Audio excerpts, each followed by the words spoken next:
Hey everybody, we are on page 22 of the Auric Programming booklet, and we are on the endocrine system. So the endocrine system being the glands, and this would be the adrenals and the thyroid, the pituitary, the thymus, the sex glands, um, pancreas, pineal gland. And so the glands, yes, they run a bunch of the body's processes, but they're also tied to the mental body. Part of like what you would think of as being your mind or your thoughts is the endocrine system functioning through the brain or the nervous system. And so the glands are much more than just, the adrenal function or the thyroid function. And so there's a big list of conditions associated with this. And I would say out of all the different systems within the body, the glands, the endocrine system are a little bit harder to treat because the glands really, or the endocrine system, I should say, they're slow communicators. You know, you look at the nervous system will react to the environment, to stimuli very, very quickly. The glands are very slow. So they're slow to adjust and adapt. And once they're in motion, they're slow to change. So when you do have a health issue that's related to a gland, it takes a lot of treatment, because the glands are communicating with each other. They're tied to so many processes. And so it's not something that is just usually a quick fix. And working this aspect of the Auric program is kind of essential to like a deeper, more effective way of treating the whole endocrine system. So with that, you're going to pull out endocrine support.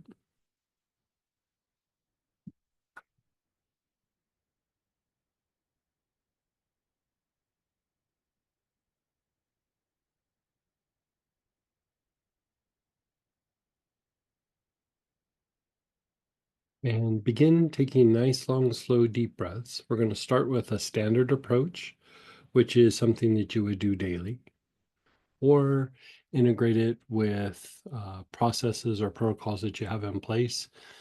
And you could also involve it with doing stacks, which are different org programs that you use to treat things that are going on specifically for you or for a person.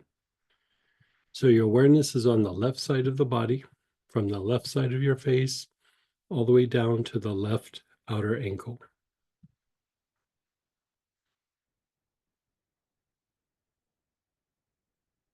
Nice, long, slow, deep breaths.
Nice, long, slow, deep breath.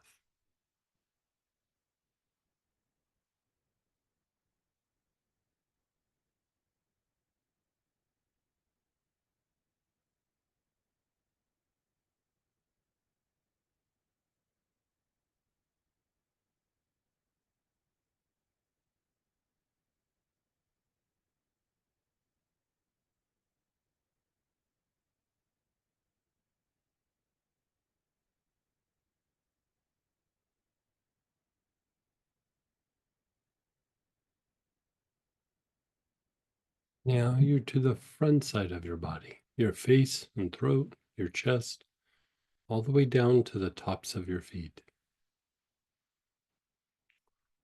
Nice, long, slow, deep breath.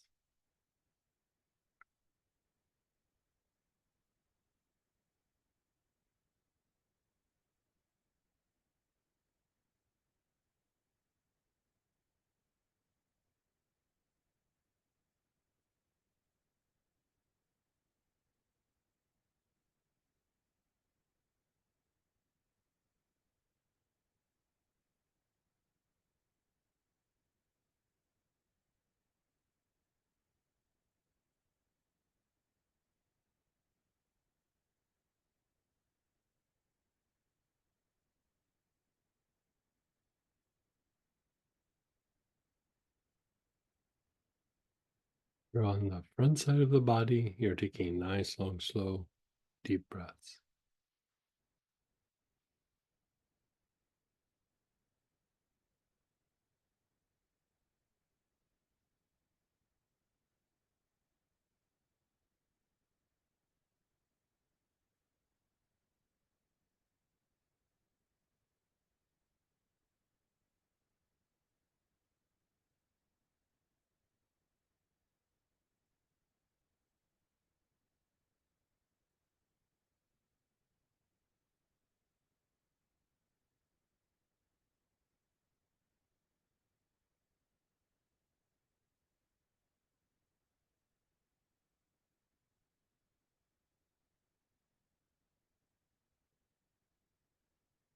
The right side of the body,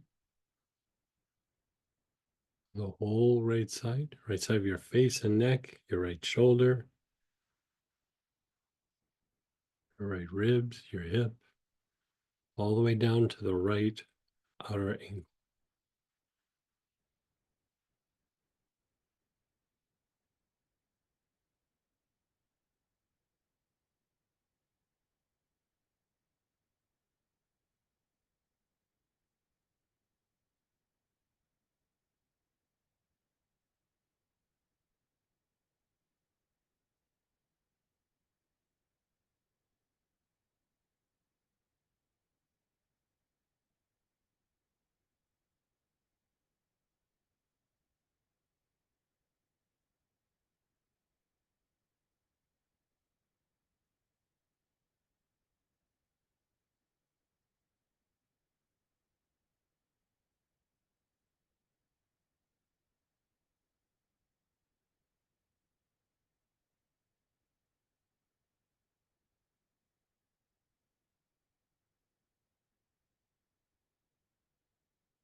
The right side of your body, nice, long, slow, deep breath.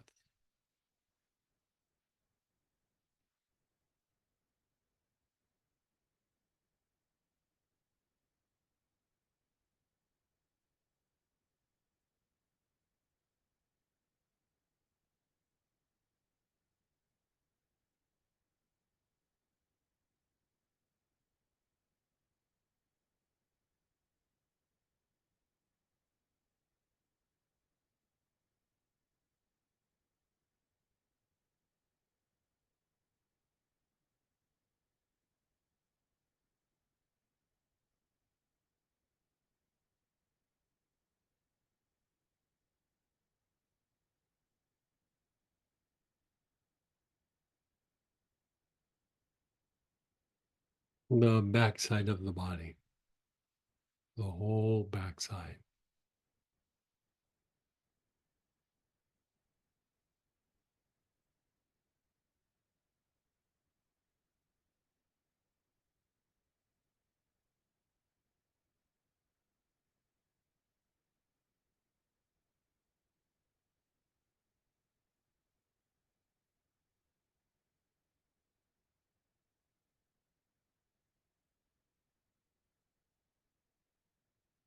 Back of the head and neck, down your whole back, the backs of your legs to your heels.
And then just pause and let go.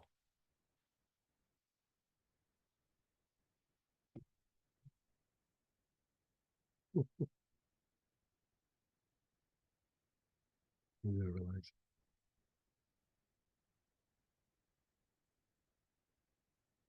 Yeah, you seem alert, but like, yeah, relaxed but alert.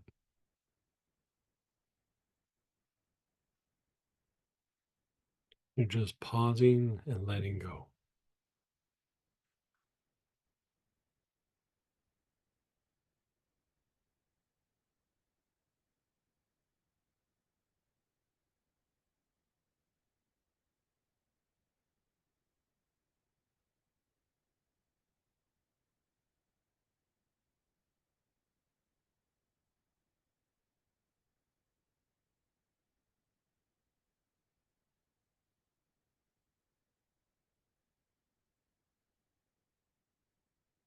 So that was the standard approach. And like I said, this is something you can do on a daily basis.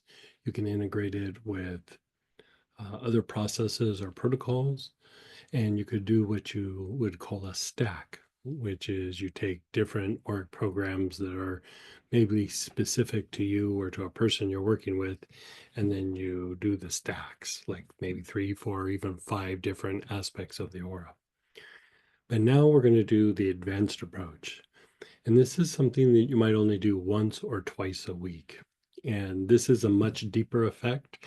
And the reason that you don't do it necessarily every day is your energy body and your body need time to process it. And so, it might be a little too intense for daily use, but once or twice a week is quite sufficient. And we're going to begin inhaling your awareness again on the left side of your body. So left side of your face and neck, your left shoulder, all the way down to the left outer ankle.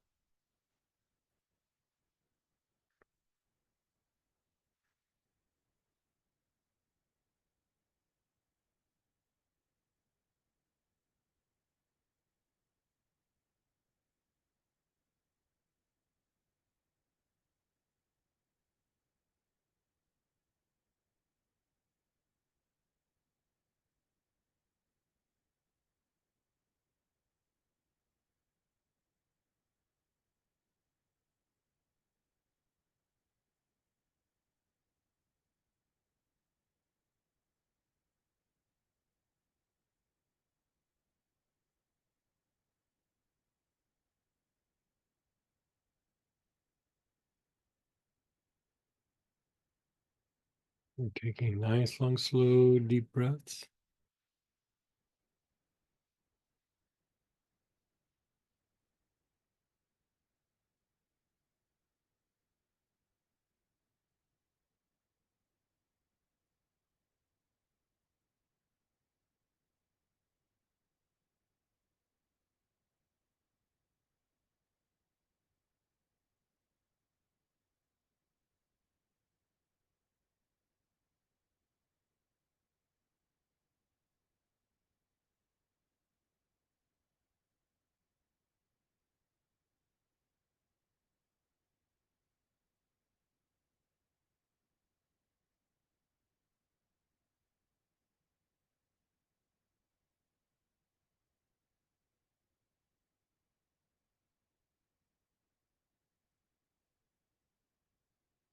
Now move to the back side of your body, the whole back side, back of your head and neck, your whole back, your hips, down the backs of your legs to your heels.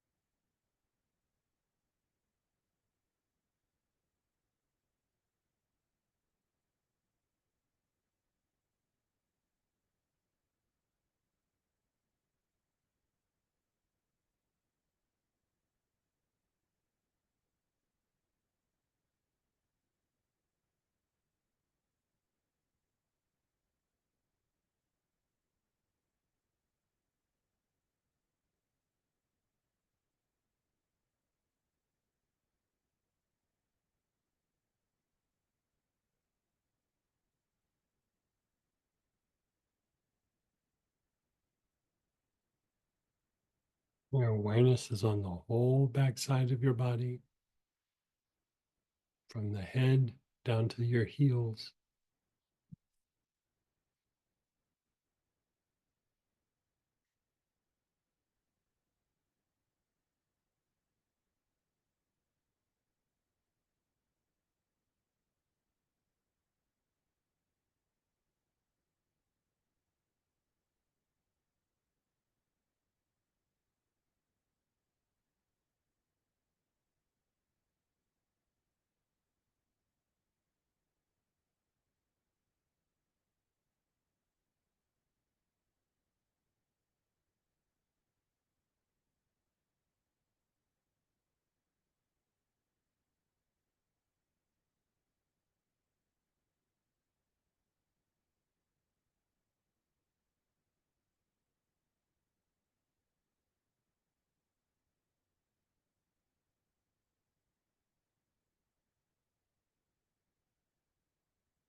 The right side of your body, right side of your face and neck, your right shoulder,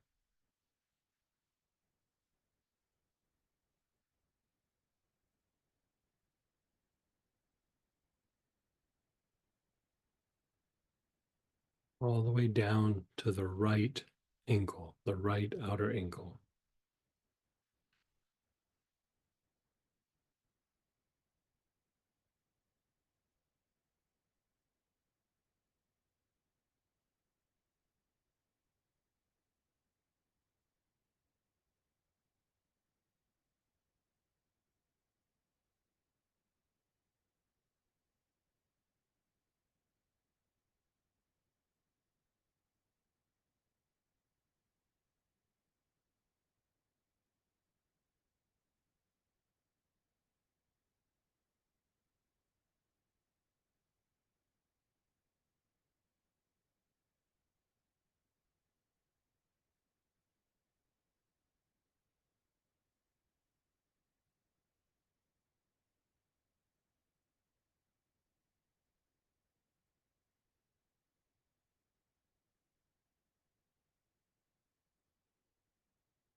And the front side of the body, the whole front side, your face, all the way down to the tops of your feet.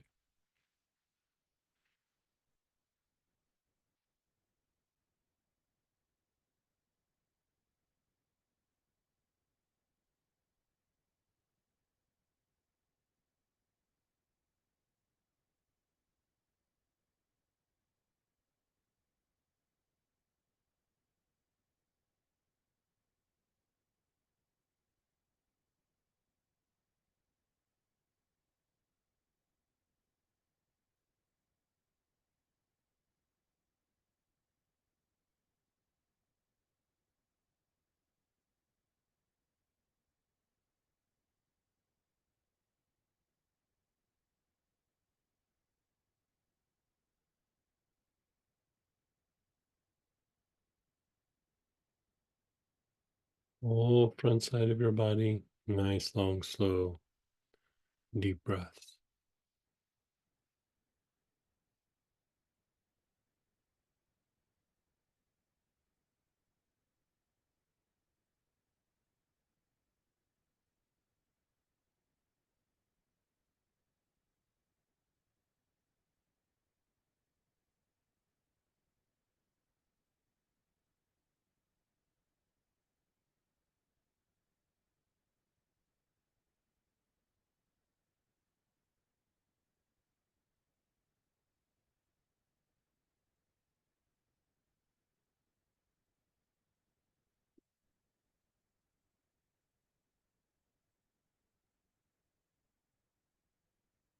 Then you're just pausing and letting go.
Just being still.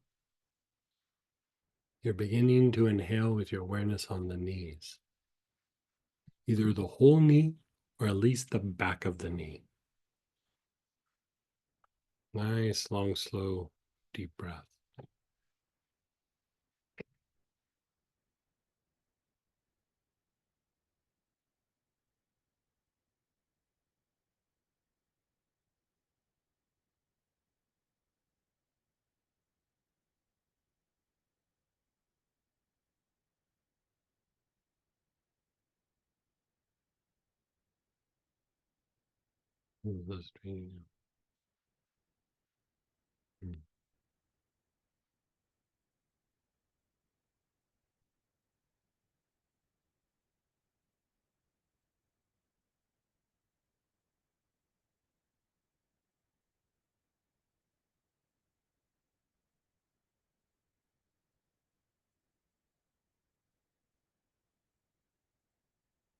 Your awareness is on your knees. You're taking nice, long, slow, deep breaths.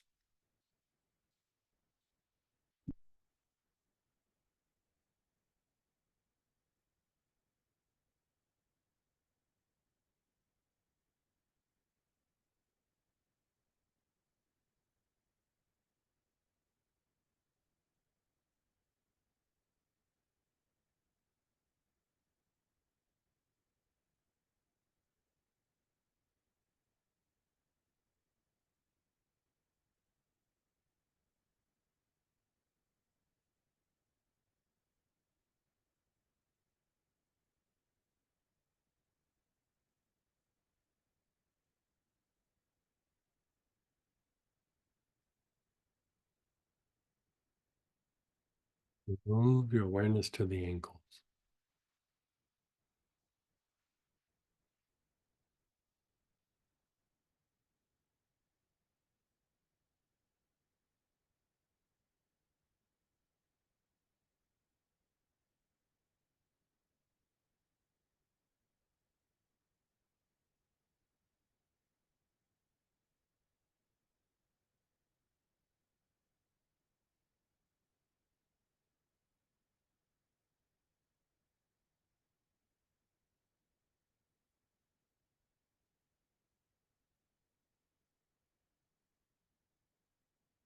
Awareness is on your ankles. You're taking nice, long, slow, deep breaths.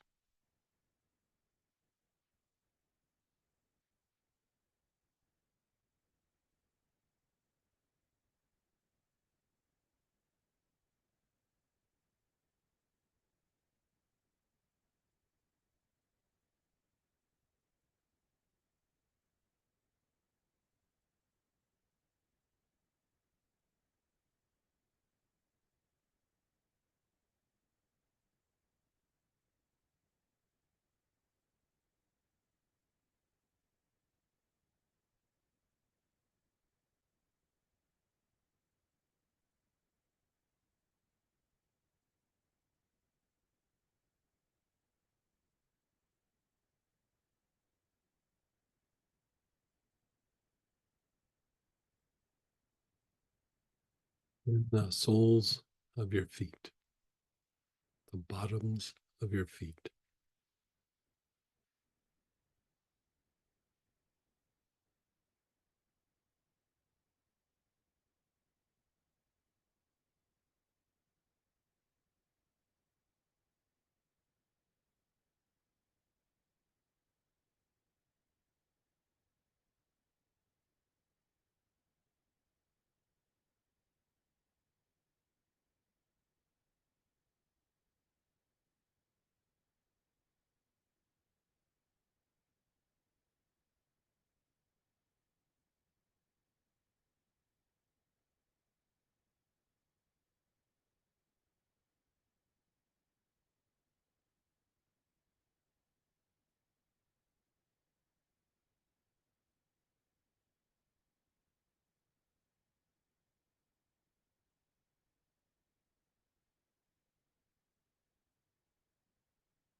Just be still. Just let it go and be still.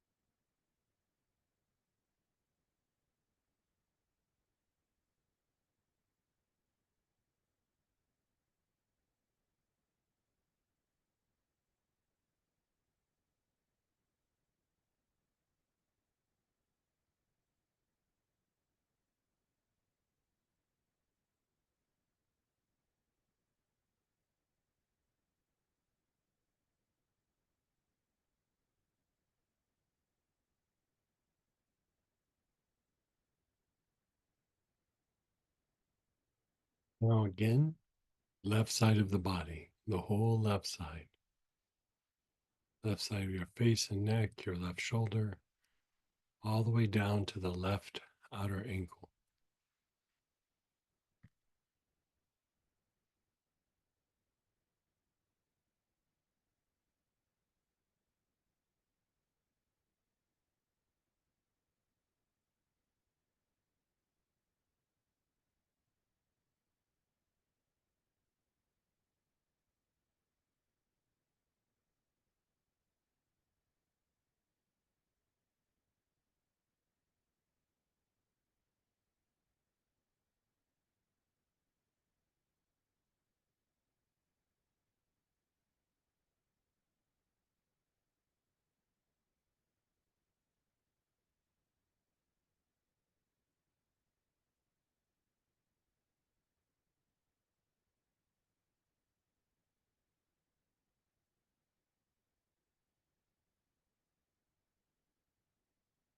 Your awareness is on the whole left side of the body.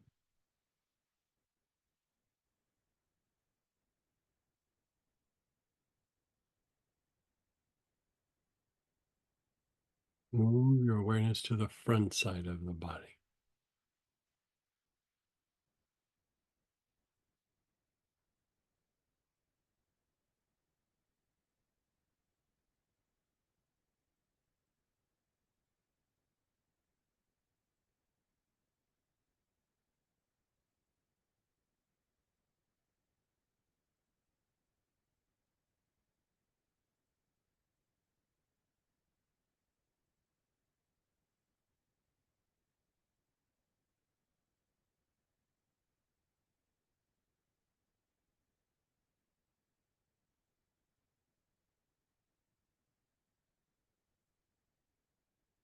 The whole front side of the body.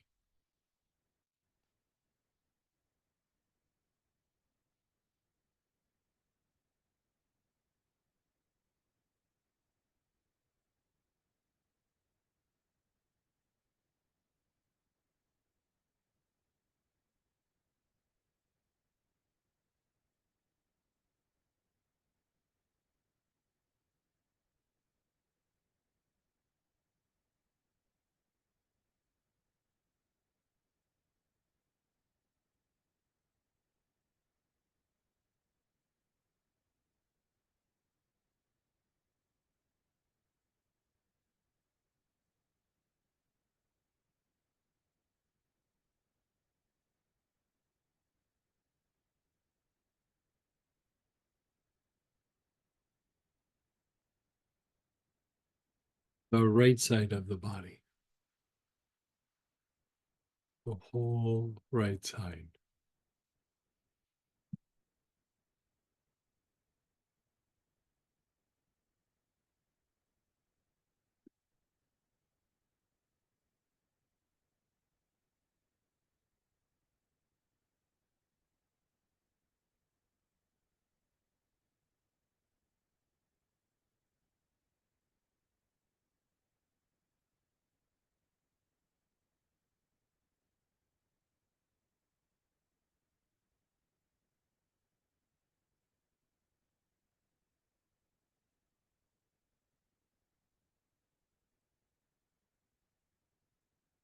Whole right side of your face, all the way down to the outer ankle.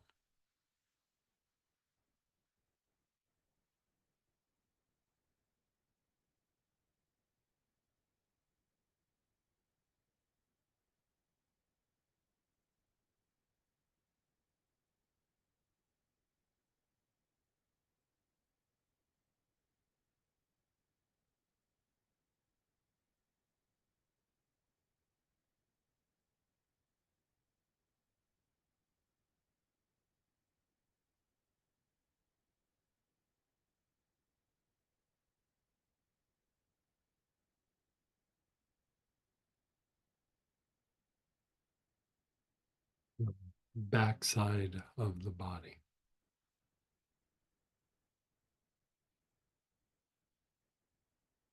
Whole backside.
Whole backside of the body. Just let go and be still.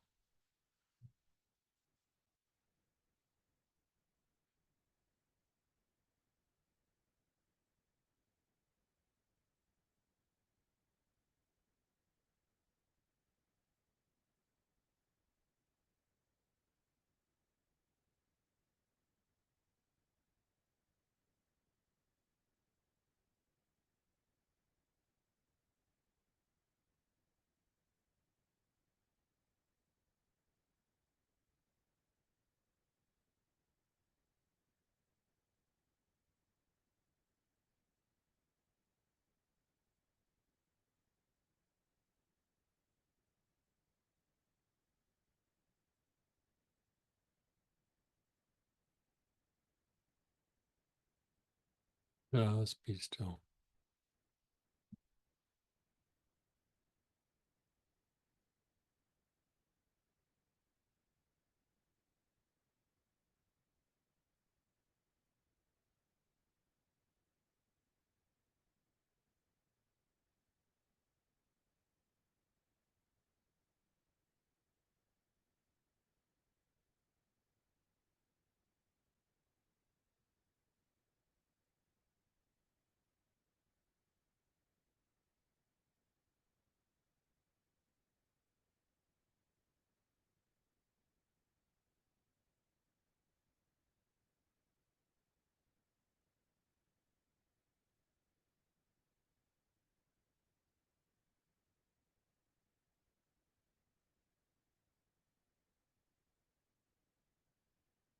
Begin inhaling, your awareness is on the brain.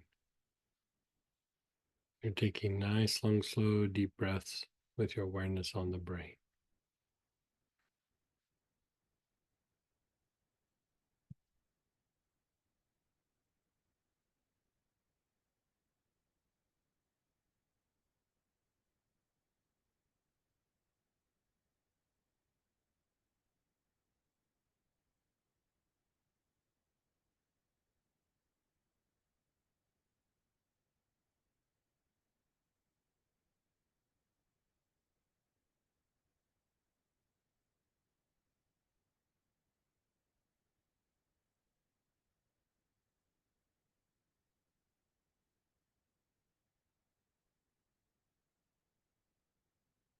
Your awareness is on the spine.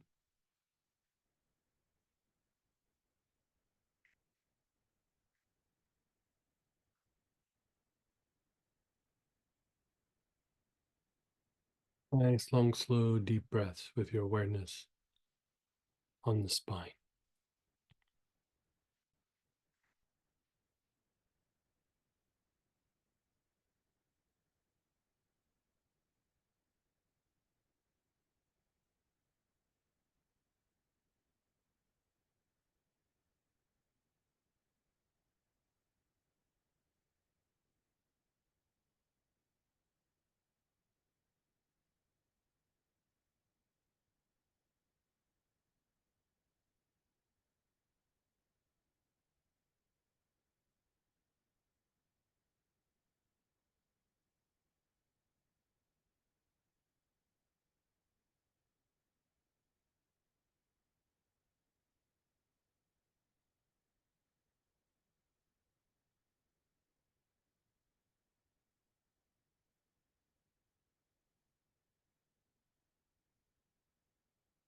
Your brain and spine both at the same time.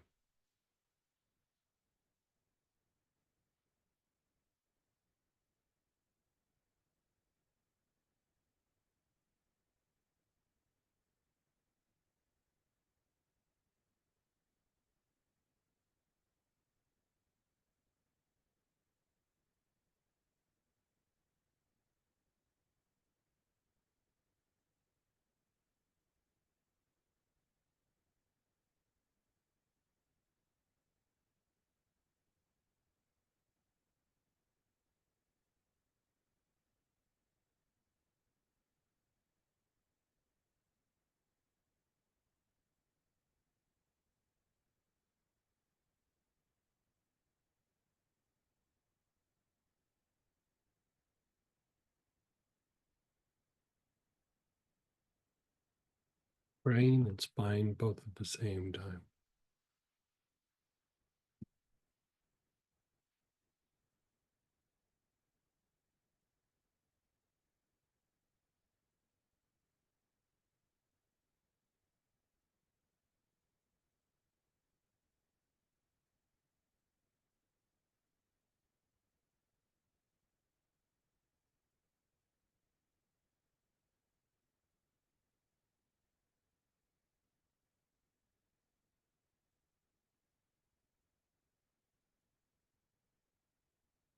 And then the brain and soles of your feet,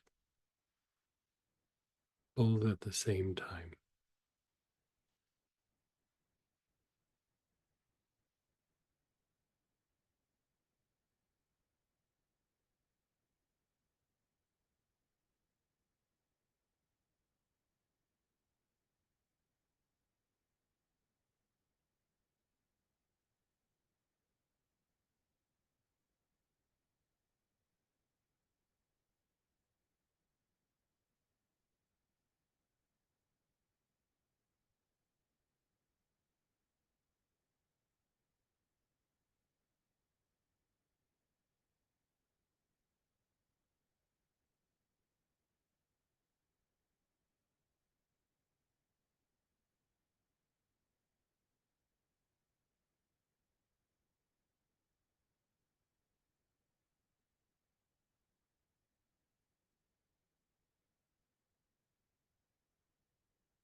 As you inhale, move your awareness up into the body, up above your ankles.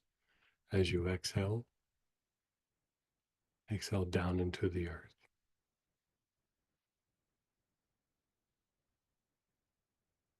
Just about 6 inches or so.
And then just be still. Notice how you feel, your body, your emotions. How about your thoughts?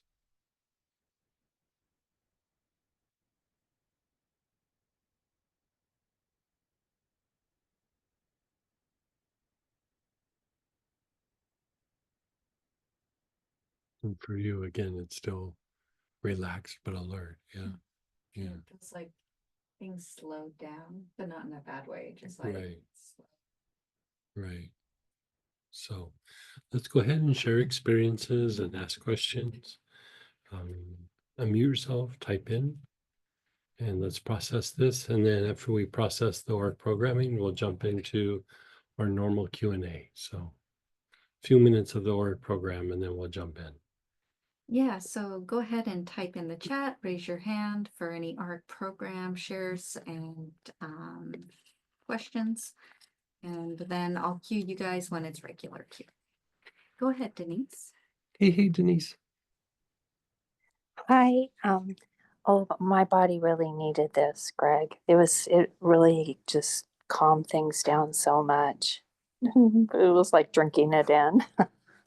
Good, good, good. And, like doing this on a regular basis really changes the way that the glands and the hormones are being produced and the way the glands like communicate and things. And so over a period of time, it should like set this pattern or if you do it kind of consistently for a bit.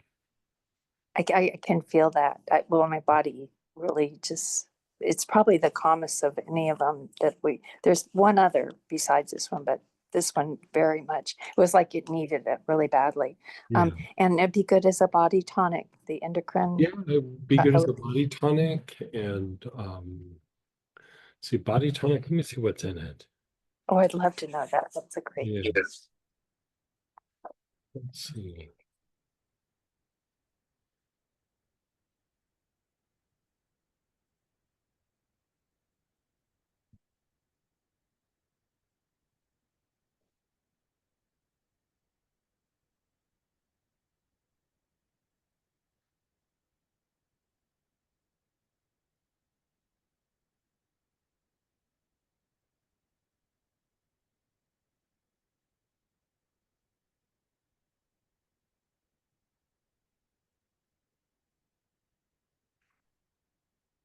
Yeah, bear with me. I have so many notes that I have to. I think this is one that's in my other notebook.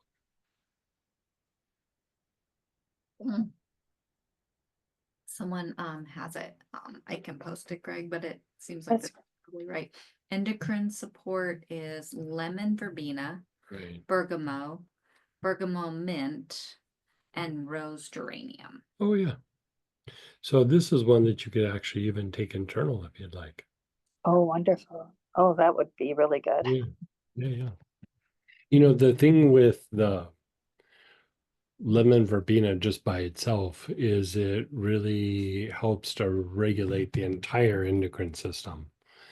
The things like angelica seed helps to angelica and angelica seed. I find that angelica seed works a little bit better at like fortifying a depleted endocrine system. And we know that like frankincense and myrrh like jumpstarts the endocrine function. It's like a way to stimulate proper function in the glands themselves. And one that's a little bit of a quiet sleeper that we really don't think about is patchouli. And patchouli, uh, it helps to jumpstart the glands, but I would say probably more than anything else, patchouli helps to improve the communication of the glands. And so like if I mean everybody could use gland work, everybody could use endocrine work, I- there's times where even I'm treating somebody who's like a teenager or young 20s or something like that, and even then the glands can be just very much out of whack. And not just because they were a teenager and the hormones are going crazy, but the glands are like the chakras of the body. They're not the chakras, but like if the body had chakras, it would be the glands. And in some of the old mystical writings, when they talked about the chakras, they would actually talk about them as the gland, like the thyroid chakra, or they didn't call it chakra, but they would associate the chakra and the gland as this almost the same thing. And it's because the impact of the glands have uh, such a dynamic effect on the body and the body's processes, but also the mind. We really don't take into account how much our mental processes are really a byproduct of the endocrine system and the endocrine system interacting with the nervous system. And they do this through the hypothalamus. And so, if you look at that blend, those oils are all very soothing. They would reduce anxiety, especially the lemon verbena. Somewhat of a heart-centered impact. And so you can see that um, even the improving the function of the glands is also tied somewhat to the activation of the heart. You see it with the nervous system and the brain function. The more that the heart becomes activated, the more that the nervous system is like regulated or transmuted, like it goes back to more appropriate like functioning. And we've explored this in a bunch of classes, and in the cultivating the mystical heart, like we're really going to go deep on it. But there's a glandular aspect to that as well. And the more that you kind of work the program and work some of the other aspects of the glands, you'll find that like, oh God, I just feel better. Like, you just, I'm not always like super regimented about it, but I'll go through little phases where I use like frankincense and myrrh, and I use patchouli a lot. Like I'll use patchouli, and just because it kind of keeps cleaning up the communication of the glands.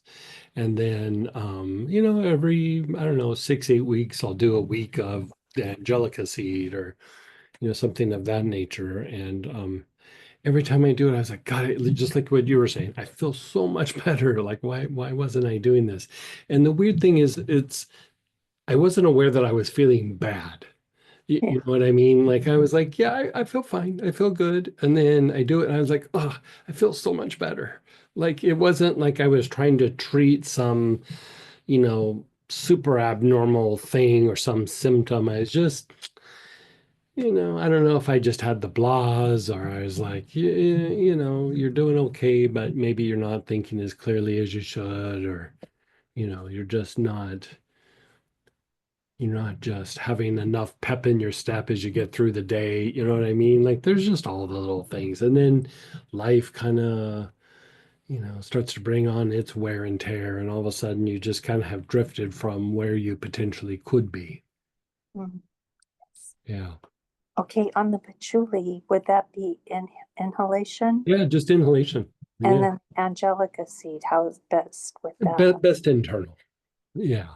Oh, angelica seed's internal. Mhm. Yeah, best internal. The patchouli, like I put it on the wrists and I do a lot of inhalations with it. And patchouli was always the one for me that was always just kind of quiet. There's so many fake patchoulis on the market that I was having this discussion with an old medical aromatherapy friend of mine, and it's like there's been so much fake stuff on the market that patchouli hasn't really, like, its potentials haven't been explored like it could be. And so, you know, the more that I kind of play with it, I'm like, this is amazing. Like, how am I not using this more? And you just think of like that's what the hippies used back in the 60s or in the 70s or whatever. And you think of all of that, but there's several different kinds of patchouli, and it's not like there's uh different plants, but when they come from different regions, they have different qualities and different scents. And it's kind of like how we talk about like lavender or mugwort from Morocco versus mugwort, which we call Artemisia from Nepal. Same plant, but it smells very different, and it does have some slightly different properties to it. And so patchouli's like that. And I think right now we only have like maybe 4 patchoulis. I think two are on the site, but there's some really kind of fancy ones that we use in some of the fancy blends and stuff. And all of them work. It's just the fancier ones are a little more heady. Um, They they're I always think of patchouli as being a little bit grounding, and the fancier ones, they're a little bit more like what you would use in meditation or something like that. They're not so much grounding, but they're almost like expansive in nature. Ooh, how do we get those? Just let us know. Like, I mean, we could throw them on the site, but I Or we mean, could request them, maybe yeah, request them. Just say ask for fancy. fancy. So is there a fancy patchouli? And Anything to help ground. I Okay. try not to bog you guys. Like, I probably have like 8 different kinds of Sylvester pine. Like, like I try not to bog you guys down with my weird geeky things that I do. And so, but I usually have, several different kinds of something. It's a lot like wine, like different regions, different years, there's a lot of that. And, I love oil, so I'm super geeky about it. But, My yeah, house is beginning to look like that. yeah. No, I'm sure nowhere near what you guys are dealing with, but honestly, that's going to be one of my questions is what do I do with all these oils? Okay, thank you so much, You're Greg. so Thank welcome. you. You're so And then we do have some chat questions, but if you guys want to go ahead and raise your hand for the regular Q&A, this would be the time to go ahead and do that. So someone's asking, let me find it. In the future, will we be doing a 1 or 2 day class on the endocrine system? Yeah, so we did that whole series of where we were doing healing the respiratory, digestive, and urinary tract. And then we did cardiovascular, endocrine, and I can't remember what else was in that. Cardiovascular, endocrine, and I have to look at the, yeah, oh, but Immune. immune system, right? So like we're going to cycle through those again, but when we cycle through, we're going to do one at a time, and we're going to cover those same aspects that we covered in that class, where we hit 4 or 5 different um, aspects within that system to improve it. But then we're going to drop it down and go deeper into symptoms that would be related to that. So we're going to do a deeper dive on each one of them. And, basically the idea is to go through and do it, have interaction with you guys, and be creating like little booklets for each one as we go along. That is very straightforward, not mystical, not esoteric, just very straightforward. Um, uh, like physical ways of treating something, and then it can interact with some of the other practices like the angels or the energy with Auric programming and things like that, but to also have it be a thing unto itself. And so we will be doing a deeper dive with more explanations of different conditions and everything. But that angel booklet was took a while, and so we're shifting gears, and now we're doing some more of that kind of work. We're going to be revisiting the Auric program and some of the different aspects like in June. And so all of it will be continuing, like a deeper dive and all of those things. The 1-day class, the healing the lymphatic system coming up, is it kind of like that? Is it a Yeah, so the healing the lymphatic system is we'll go through and we'll cover 4 or 5 different aspects of the lymphatic system just to make sure that the whole system is functioning appropriately, and then we'll go through later and revisit it and go, we're going to talk about it for 2 days, and then we'll talk about different conditions that we can address or treat associated with that. So, because you kind of are balancing there a system-oriented approach, and then you're going to individual symptoms and things like that. And when we just focus on symptoms, again, I was talking to one of my old school friends that's a medical aromatherapist. He's an old timer, and you know, a lot of times with holistic practices, people just kind of treat it as like we're trying to do what a physician would do, or normal medical uh, approaches. We just try to do it natural, and it really is a very different approach. And so to kind of combine this aspect of systems and improving the way that the body functions so that the body starts getting involved in trying to get better, because there's like stumbling blocks within each system. And then to pepper in the idea of treating symptoms to deepen the effect, it makes it more efficient and more effective. So we're just doing kind of a longer, slower approach of, using even the things with like the lymphatic system or like the endocrine system, where we did those 4 or 5 things in the system. It makes everything work better, but it's also a little bit of a diagnostic. You can go through and like, hey, when I did this, I felt way better, which if you think about it, means you have a little bit of an issue in that area. If everything was just amazing and you did it, you'd go, yeah. But honestly, we all have something somewhere. But if it's not causing us pain, we a lot of times, or some symptom, we don't know what's going on until we treat it, and then you feel better. We use the mind and go, well, this or that, this might be getting better, or this I have this issue with, or I always have this digestive issue. And, a way to be able to go through and treat it, refine it, and kind of evaluate or diagnose it a little bit so that like, hey, you know what, I really need to dig deep on this aspect. And even like if you look at the immune system, there's immune function, but also to break that up and spend time treating immune function, but also autoimmune issues. Autoimmune issues are like when the immune system is overstimulated and starts going after the body, starts attacking the body. So things like allergies, dry eyes, thyroid issues, a lot of times, even some digestive issues, food sensitivities and food allergies, a lot of times are more autoimmune than they are just your gut being wacky.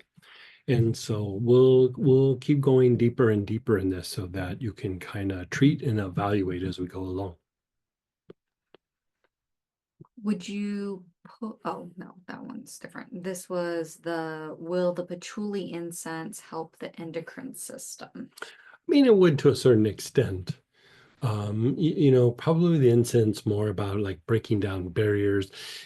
Patchouli is actually quite cleansing. You know, we don't really think of patchouli as being a good cleanser, but it is cleansing to the body, it's cleansing to the aura, and it's also helping to break down like both external obstacles and even some internal obstacles. And yes, it would have maybe a little bit of an impact in the endocrine system, but if you had an endocrine issue, I would actually do inhalation or topical. You know, we even have a tincture of patchouli to make patchouli body tonics, you know, with the essential oil and the tincture to apply it. I've been kind of hoarding it to myself, but it's there. We have it. So if you order like a patchouli body tonic, it has a bunch of tincture in it. And then that will complete the week 16 Auric programming, and your other questions in chat we will get to in the regular Q&A here as well, and you can always raise your hand and ask as well. And then next week is week 17, so have your enteric support handy for the enterics. Is it enteric system? Is that what it's called? Yeah. Yeah, it's the enteric Enteric nerves. nerves. Yeah, Yeah, there we it's the nervous system.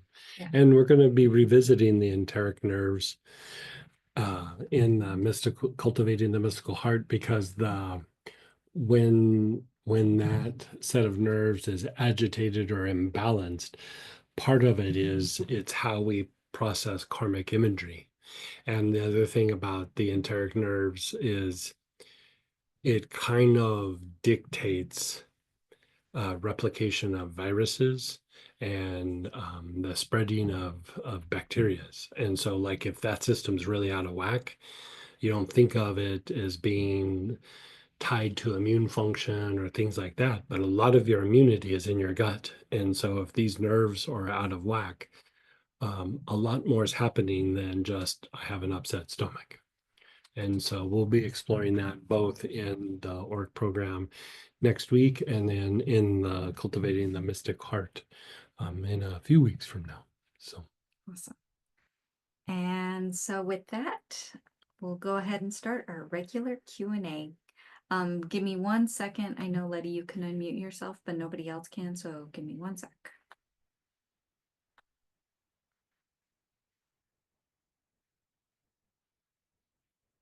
Okay, go ahead, Letty, then Lolly. hey, Miss Lady. Greg, hi Sam, how you doing? Good. Greg, so I have a couple of questions. Mhm. Wow. I didn't go to work today because I wasn't feeling like the greatest. What's I'm happening? not sure really. I don't know if it's like allergies or I don't know. I just woke up with a headache, but I tend to always look at what's our pollen count, and there's really not like too much in the air. There is a little bit of oak is a little high, but I don't know that I'm allergic to oak. Just wanted to see if you could think of anything. Well, you got a couple chords to you that are pretty bad. One's to your forehead, and there's a big giant one to your back solar plexus. I did do some rue in the some salt scrub rue in the bathtub. I guess maybe I didn't hit the salt didn't really put it. Try doing the etheric chords, Mhm. and it looks a little bit more family oriented. Okay. Do you know who that might be? Mm, no, not really. Haven't really been like More interacting more sibling oriented rather than children with oriented. children. Yeah. There's not really a cord to cut. It's like positive chords that are contaminated. Now, here's the thing. That doesn't necessarily mean they have an issue with you, but you guys are connected. You know, they think of you, they love you, or you know, whatever. And so sometimes somebody else having a bad day and you have a connection, sometimes there's a bit of contamination, or if they're in crisis, they might think of, you know, hey, I wonder what Letty could do, or maybe I should talk to Letty, or, you know, something like that. And so it might not necessarily be like that they are upset at you, but stress, upset, they're struggling, um, you know, they're having difficulty, there might be a little bit of a crisis or a health issue. That Yeah. is probably more of what Like, it is it than kind of makes a little bit sense because I think my sister went over to Easter to my nephews and my brother was asking about me and because there he's you go. concerned about Probably, he lost his prosperity oil and my sister's like, you're thinking about prosperity when you have all these health issues. yeah. Um, so I think I'd given him some lemongrass a while back, and I think he thinks what I gave him was prosperity. I said, no, Sandra, I gave him lemongrass to say because if his body was aching, I wanted to make sure like he could just apply it on him. But okay, I would say that's who it probably is. yeah, he It probably looks wanted to male. see, It looks male. yeah, look, probably wanted to see me, probably wanted to talk to me, and I didn't go, so Yeah. Yeah. And it was just a holiday, like, you know, all the clues are there. Like, you know, so that's probably what it is. yeah. But it's not about cutting it, it's cleaning something. Okay. Yeah. That affects you like that bad too, where like I woke up this morning with a bad headache and I just like feel down, like I just a whole different, Yeah. just don't feel good. Think of it like this, like, you know, here you're not necessarily a conflict, but, you know, it's still like a kind of contamination. And eventually that contamination turns into energy in the aura that eventually physicalizes so that the body starts feeling it. And so, you know, um, yeah, you know, that's the thing with family is there's bad cords and there's good cords. And I would say this is good cords that are just contaminated, but think of it as like an IV, like, you know, there's like a transference of energy there. And you know, it Yeah. just happens. Yeah. Okay. So just inhale etheric Yeah. cords. So I'm going to give you an example to make this like more. So sometimes Samantha will not be feeling good and I'll work on her a little bit and she'll go, yeah, I still feel bad. And then I clean myself up and she'll go, I feel way better. It was me. You Okay. know, wasn't that I was upset at her or anything, but just, you know, the stress or something coming out, or, you know, sometimes I'm doing my little processes and everything. And, you know, she's kind of the canary in the coal mine. She'll feel it sometimes even before I do. And so when when things like that's happening, I'm laughing because she'll go, I'm not feeling very good. Could you clean yourself up? I'm like, okay. And I clean myself up and she'll go, oh yeah, much better. You know. Yeah. So it's a thing, you Yep. know. So And also wanted to mention really quick, like besides that, I did go over to Easter to my boyfriend Ruben's parents' house, and it did really bother me that the mom is already think the beginning stages of Alzheimer's, and I want to say that that's what it is, but I had didn't notice it like during the wasn't so bad, I think, during like New Year's Eve, but like just a matter of like, oh my God, like 4 months have gone by and it seems like it's progressed quite a bit. yeah, yeah, And it's just upsetting how I'm just like yeah, there and I'm thinking like, wow, they're not really moving fast enough to, you know what I mean, yeah, before it gets too late. But I yeah. just thought that was kind of something that really bothered me as well. But so I don't know, it was a combination of everything. But either way with her, with Ruben's mom, I was thinking about maybe giving her some, I think I have a little bit of leftover of the blue healer. Yeah, that can help. I mean, anytime that you reduce inflammation and like rosemary to kind of tone up the sympathetic part of the nerves and increase blood flow to the brain, like all those kinds of things are helpful. But I mean, it's still that's a tough one to treat. And pretty much that's kind of what it is, right? Like it's already, do you feel it's already like there, it's already like full blown for her, or I mean, if she's degenerating that fast, something's going on. Yeah, yeah. I mean, there's things that are kind of similar. You know, sometimes even are we talking about dementia? Like, what are we talking about that's like escalating? I think it's like dementia, Alzheimer's, you know, Yeah. like I think it's So the thing with dementia is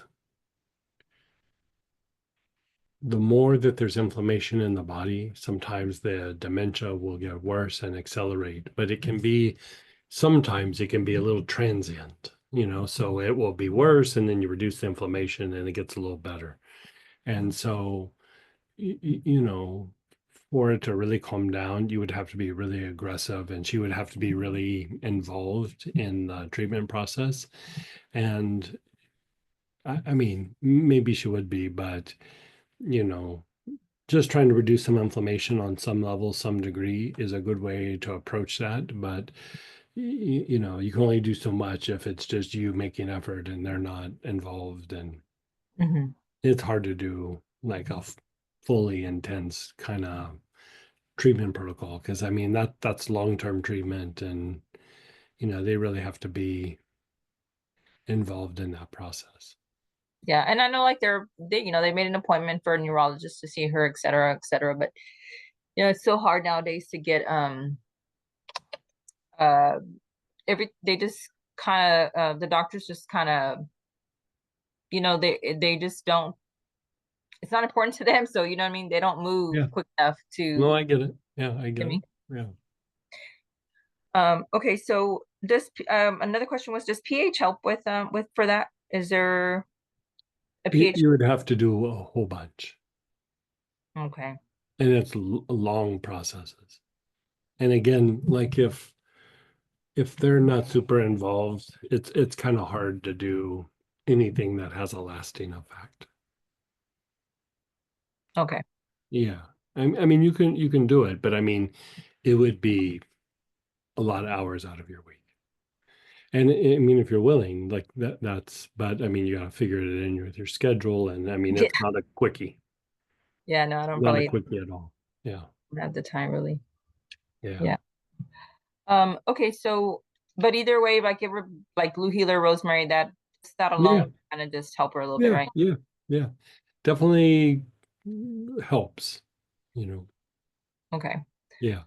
Greg, I had one more question. I know kind of always talking about different parents from work, but I have a high maintenance parent who has a student, her son is visually impaired. Mhm. But I just want to know, like, if I could get a little bit of insight. I just want to make sure that if she truly just wants like the best for her son, or is she looking for us to make a mistake so that she can come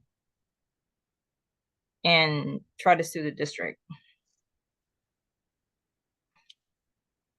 I mean, I don't know that she would look at it like that, but when a child has that kind of difficulty, sometimes people are in a place where they're looking to blame somebody or, you know, um,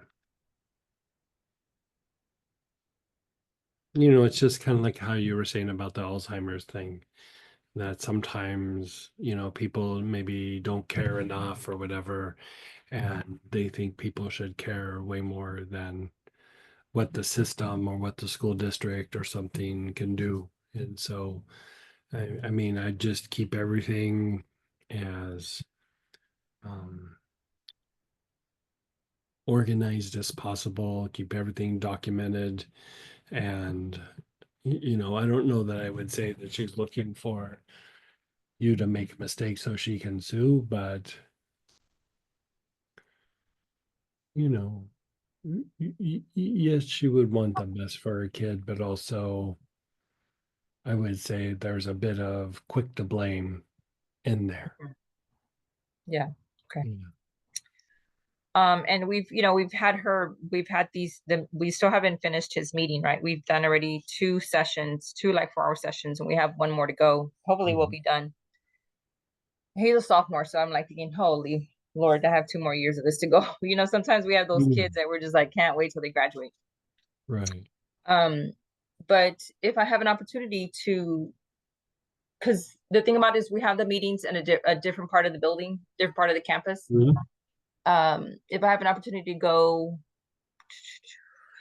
earlier to that side of the building and put something in there, like spray a little something, What would help this parent just be a little bit more, A little bit more chill. yeah. Is Mm, it different for every parent, or like, yeah, I would say so. I mean, there's some real basics, but because like I know, like you said, like hyssop will help like everybody just, like get along, but it's not that, or like, agree. And it's not that we're not agreeing, it's mainly her that is very, mhm. I mean, I feel we're doing everything we can, and I feel that, we're here also for the students, right? We want the best for them Yeah. too. We're not trying to shortchange her at all. She's just a little too demanding, Yeah. Um, I mean, I don't think anything's going to be amazing, but like if you did something like milfoil, like that could be helpful a little bit. Mhm. Um,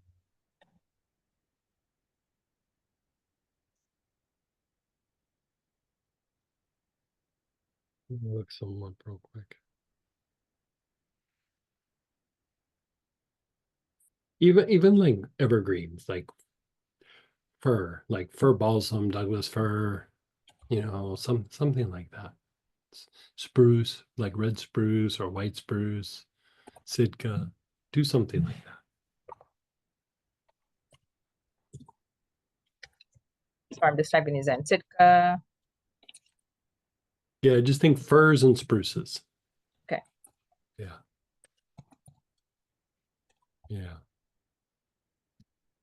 Okay, great. I mean, again, it's not a magic bullet, but like when somebody has a story in their head or they have an agenda,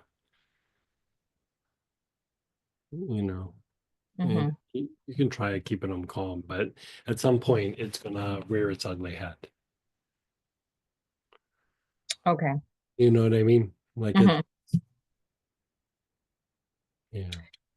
Yeah, she's a very like Heather. She's a parent that's very like what we call helicopter parent, and I totally see her son Yeah. wanting to Yeah, leave to sure. Austin.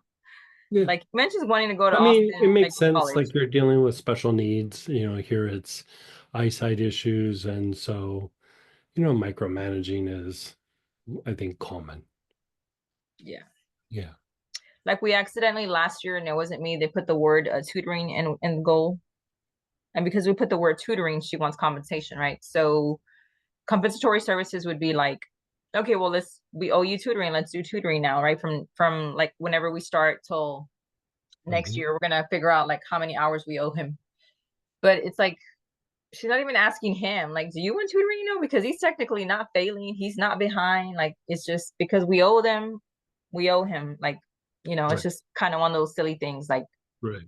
what does he want? You know what I mean? Instead of like, the parent, because you know how kids are nowadays. Some kids nowadays are like, I don't want tutoring. Like, I feel like I'm doing okay. But this poor kid doesn't have a choice. It's like the mom says, Yeah. they owe us tutoring, so we're gonna get tutoring. And I'm like, okay. But just an example of that. But okay, Greg, thank you so much for your help. And then go ahead, Lolly, then David. Hey, Hey. Okay, so many things. Obviously the endocrine system was really nice for me. So oh, good. because I need that. So thank you. When you mentioned patchouli, I realized we actually had a conversation about patchouli in the psychic protection class. And funny enough, I actually used that.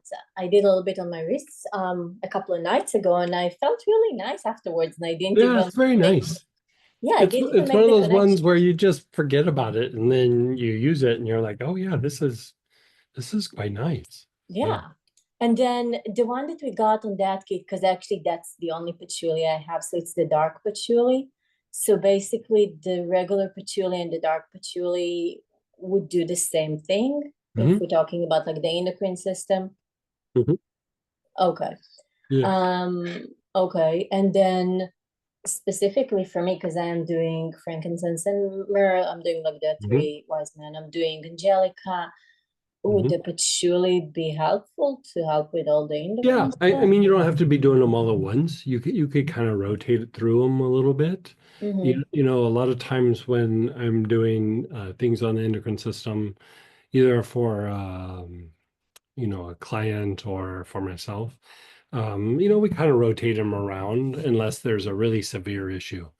I would say frankincense and myrrh or three wise men would be kind of a bread and butter thing. Like it's jump starting all the glands to function better. The thing that is interesting with the angelica seed is the frankincense or myrrh jump starts the glands, excuse me, but if they're really depleted, you know, you're jump starting the functions, but they can only function as much as they have like the energy for. And so the angelica seed then is a way to kind of give them more fuel, or you know, strengthen that system. And then the lemon verbena, very good for regulating the whole system, you know, if there's things that are chaotic or imbalanced. But I would put patchouli in that realm with the lemon verbena, you know, different, but in that same vein where it does stimulate the glands to function better, but it kind of harmonizes the communication within the glands, you know, because again, the glands don't change how they interact very quickly. And so the use of the patchouli helps to like constantly improve the communication between all the different glands, which means that then they become easier to treat. And you know, like say you have a thyroid issue, just treating the thyroid, it's going to be very slow and you're only going to make so much progress. But treating the whole system and then the thyroid, you're going to get much better effect. And so that idea of going through and treating different aspects, so we're not just locked into doing the same thing over and over again, you have a greater potential to maximize the efficiency within a particular system. And here we're talking about the endocrine system. And then, you know, you throw in the Auric program and you know, you're hitting it from a lot of different directions. But you know, a So, lot of times we don't really think about the glands until something's out of balance or some health issue is raised up, you know. But as we get older, the healthier our glands are. I would say that's part of what slows the aging process down. okay. And yeah, and I have, I mean, I have a thyroid stuff. I have all the other glands that have, even the eyes is related to the glands that are there, which I'm guessing it's part of the same Well, system. there's endocrine and exocrine. But that's okay. So yeah, and so I mean, how are the eyes doing, by the way? I don't know. It feels like it's maybe the same. I don't even know. Maybe slightly better. Okay. It doesn't like I have days that they're a little bit kind of itchy or whatever, but overall that's not they don't really bother me. Okay. And it's like if somebody looks at me, they have to do like a double take to realize that there is something there. So it is better than it was, you know, a month and a half But it's ago, still or a not month, going away. but it's there. It's not going to go away. Has it reduced just in the last week or two? I think maybe a little bit, and when I press on it, it doesn't feel as, because I keep massaging it as well, it doesn't feel as hard. So the one that was really bigger doesn't feel as hard. But it's still there, and I keep doing, you know, all the things that we talked about. It's pretty annoying. And even with the compresses, I have to make sure it's not too hot and it's not too, you know, that it's still effective and it's. Well, when I look at you, like the immune system is functioning, or the healing process, I should say, is doing better than it has. So, you know, because there was a while where you're like the healing processes in your body were looked like very, very diminished. And so they're all improving. So, I mean, I'd say keep doing some of the same stuff and keep addressing it. I mean, you're gaining some momentum. I mean, I know it must be frustrating, but Oh my God, the yes. body is getting better at being able to process those things. And, you know, back when all of this started, your body was in such a stressed state, and all of that has gotten better. And Yeah. so it doesn't mean you're out of the woods, but it's like, ugh, you know, And it's I'm already on in the Chamomile. part of the woods where you can see outside. You know what I mean? Like, oh, Yeah. look, the freeway's over there. You know, it's getting there. And So so, it's, yeah. yeah. I mean, I'm on 8 weeks now. So, and I have to travel in, less than 2 weeks, which is, Mhm. so there's nothing else that come up in addition or that I need to switch or do differently with the eyes. Um, are you doing the cultivating the mystical heart class? Yes, the idea is to do it. So It's there just the is a 2 days blend before in I'm there going for to. the basal ganglia. I saw, okay. Yeah. Oh God, So I'm if so you can glad. get that, So we I should be saw, able to start shipping like in a couple of days. And okay, because so if I saw that in the email. I wanted to ask you actually what's in there, which I still want to know. And I was like, wait and see, because it's probably part of the new class. Ha, good. yeah. Okay, yeah, I'm planning to order the I class. mean, you made me kind of brush out my notes, and I was like, oh, this is going to be part of the class. And it's interesting because, after the session on Thursday, it felt like the only way I can explain it is like somebody connected the wires in my head. Yeah, it's exactly. That's Yeah, what it felt exactly like. what it feels like. Yeah. Yeah. And then, yeah, so it felt like that. And then yesterday was a really great day, like better than I had in a very long time. And I'm not sure even, like, I woke up better, everything. But then today, it's not like I'm sliding backwards, but something felt really good for like a couple of days, then a little bit worse. Then yesterday was amazing. Mhm. And another thing I did actually Sunday night, again, now that I kind of break it down, as I was doing other stuff, I did the shields from the Mhm. psychic protection. Mhm. So I don't know if that made me feel better. That I always feels also, nice. Yeah, oh that my gosh, always felt feels so nice. good. And I Yeah. also realized that how we talk about the fight and flight and freeze, I realized that I'm so deep in like the fawn. Yeah, That almost everybody is. and Like, so I actually cut my trip. I cut it like a day shorter. I was mhm. like, this is why this is decision. It's not coming from me. That one day made me feel so much better. Good. It doesn't even make sense maybe to me, but I was like, sorry, so I kind of deviated, but the basal ganglia, yes. Yeah. So I'll tell you the things that are in it. Osmanthus, Mandarin pettigrin, um, green heart, clary sage, blue mountain sage, mandarin, and blood cedar. So here's the funny thing that happened a couple of days ago. Mhm. All of a sudden I'm like, I need to do blue mountain sage. And keep in mind, Mhm. this is not what I do sage a lot. Blue mountain sage, for a while I couldn't even smell it because I'm not, but I was like, I need to do blue mountain sage for some reason, and I don't understand why. So I've been dabbing it like behind my ears because I'm running out of Oh, places. good. Yeah, yeah, yeah. I've been doing that like a couple of times a day now, and before Yeah. I go to bed as well. And I'm like, Yeah. I have a feeling. And try like the blue mountain sage and rotate it maybe with clary sage. Okay. Yeah. Clary sage is good for like stresses in the body and things. And so, you know, they do some slightly different things, but the the blue mountain sage is very cleansing to the brain and to the crown. You know, plus it still has the properties of sage where it's cure all, and it jump starts body's processes and regulates things and deals with depletions and things like that.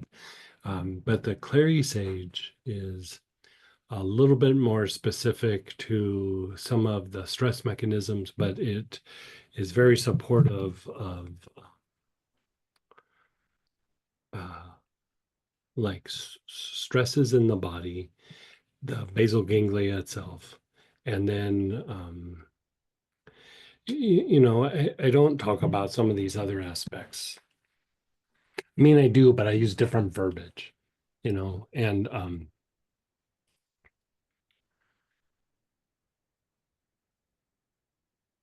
it's hard to explain it in like a normal symptom oriented like way of thinking.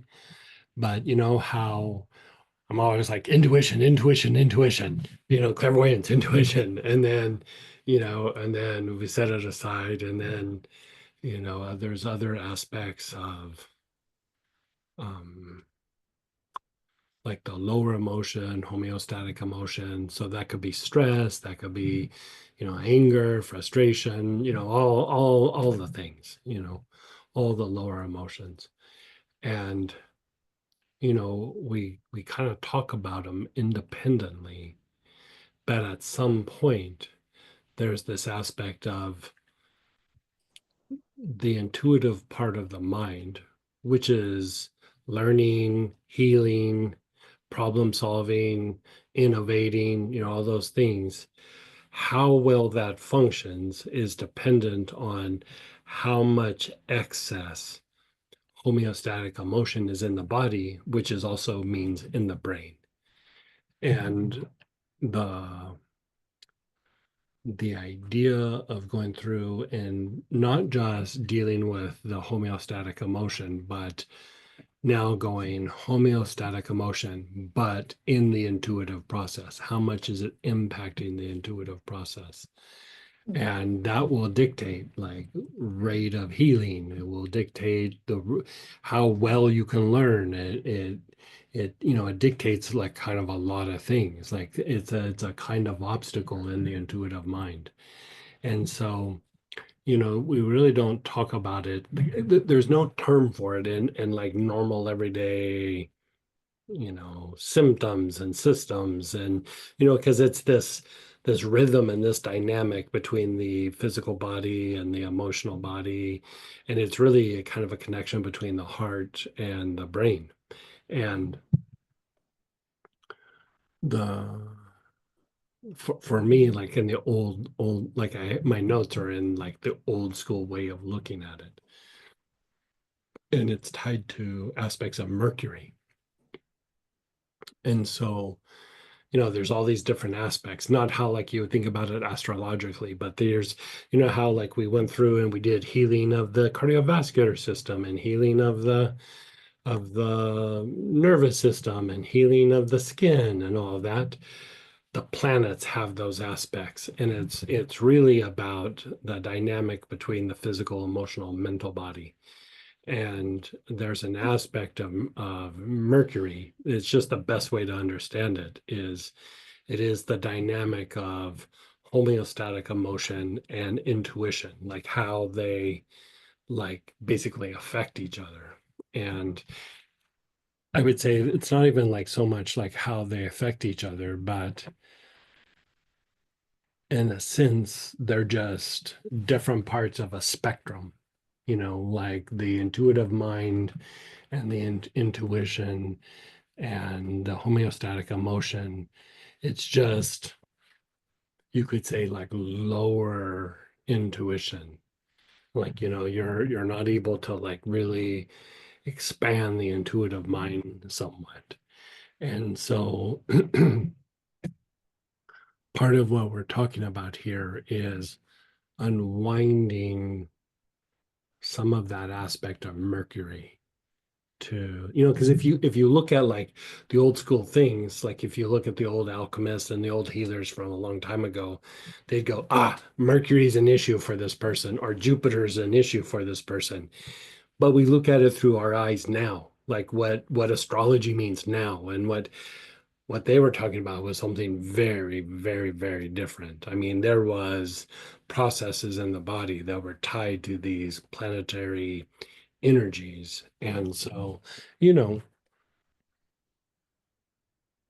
everything that we've been talking about is a way to address these things, but it's not just a simple like, you know, like a symptom. It's Mhm. it's like trying to put a jacket on a little kid while he's spinning around a merry-go-round. Like it's like, almost got it, almost got it, almost got it. You know, it's the rhythm in the body. And so yeah, keep doing those things, you know, keep So, the things that we talked about, but you know, and it is improving. and what's interesting is that it feels like all you're saying makes perfect sense to me, because what I realized, I mean, even with the Blue Mountain stage that came up, and Mhm. it's again something I don't even, I was like, okay, I have a feeling there's a good reason here, and it's probably going to Mhm. come up when we talk. And even my dreams are, especially like Sunday night, it was so detailed, and I wrote so much when I woke Well, up. good for you. Yeah. And Yeah. something like even the decisions that I've been making the last few days, they feel faster and clearer, and Yeah. like something really Yeah. needed to be cleaned out. Right. So it's not like, oh my God, everything is great, Right. but it's like, but it feels better. Right. And then And like yeah. to go deeper, like if you want to experiment with some of the stuff that you have, if you think about it, Mercury is associated with the Ming Men, which is also associated with stress and balancing out the brain, but it's also associated with Raphael, you know, the Archangel Raphael. And what's Raphael known for? The healer. You know, Yeah. it's the healing angel. And so, you know, even if you wanted to do work with Raphael and you know, anything Ming Men related, you know, anything like of that nature, it would all contribute to these things that we're talking about. And when you're saying, wait, train of thought, sorry. When you're saying Mercury, so would it be like the healing spirit of Mercury, which I actually been working with? Yeah, that gets your foot in the door. Yeah. Okay. Like it like using that in combination with some of these other things, it does open up the door. Okay. And if you worked with the elements, that would also be helpful. You know, like it's part of you remember that class? I don't remember what it was called. The one where we did the shekel of gold and the cup of Joseph and the I think rod of Aaron and is that mastering the elements, which it might be. Yeah, it might. this one I still need to do. Yeah. Oh, okay. Yeah. Well, just work the elements that you have. Like no need to Okay. be jumping into something, but yeah. Okay. Yeah. This one is one of the ones that I need to catch up on, but I But didn't have but time because those blends, like you know, we'll get them at some point. But those blends, I mean, you know, the names are pretty odd and weird and seem like why would you call them that? But it's tied to a very deep practice that there was a reason I named them for that. And you notice we did it and then I didn't really talk about it a whole bunch afterwards. Like I wanted that information out there, but we'll be drawing upon it at some point.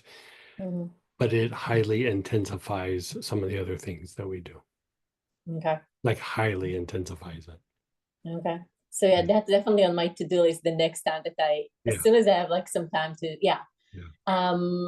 And yeah, and somehow But you have enough on your plate right now. Like you yeah. know that you need to be jumping out on something else. Just Yeah. kind of do the things that we're talking about. Okay, and then for the basal ganglia one, is it something you won't take it internally, right? That's something Or that which you one? do it.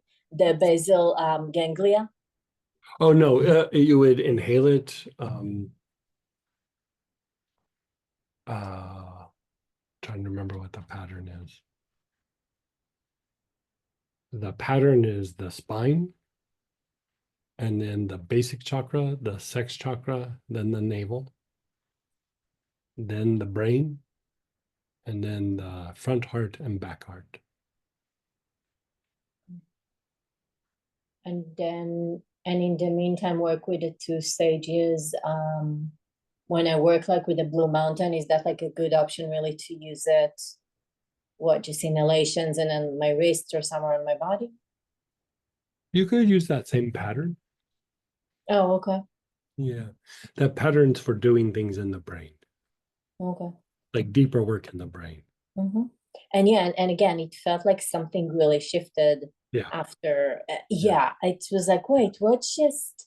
Mm-hmm. Yeah, so That thank just you. happened. I know. Yeah, totally. Yeah. And then I realized that I'm taking, I'm taking ashwagandha, I'm taking like Mhm. even ginkgo biloba in one of the blends that I have for like the liver. I'm taking flaxseed oil that can potentially sometimes clean things up, I think, in the mind. I don't know. But I mean, a bit, but yeah, I'm like, Mhm. Yeah. okay. So just doing, and then for the endocrine, should I add like the endocrine? I'm doing the adrenal support. Should I do endocrine support as well? Or just like just the Auric programming? Probably just the Auric programming. I mean, you already got a bunch going on. I would Yeah. make it so that your part-time job is doing processes. You know Yeah. what I mean? Yeah.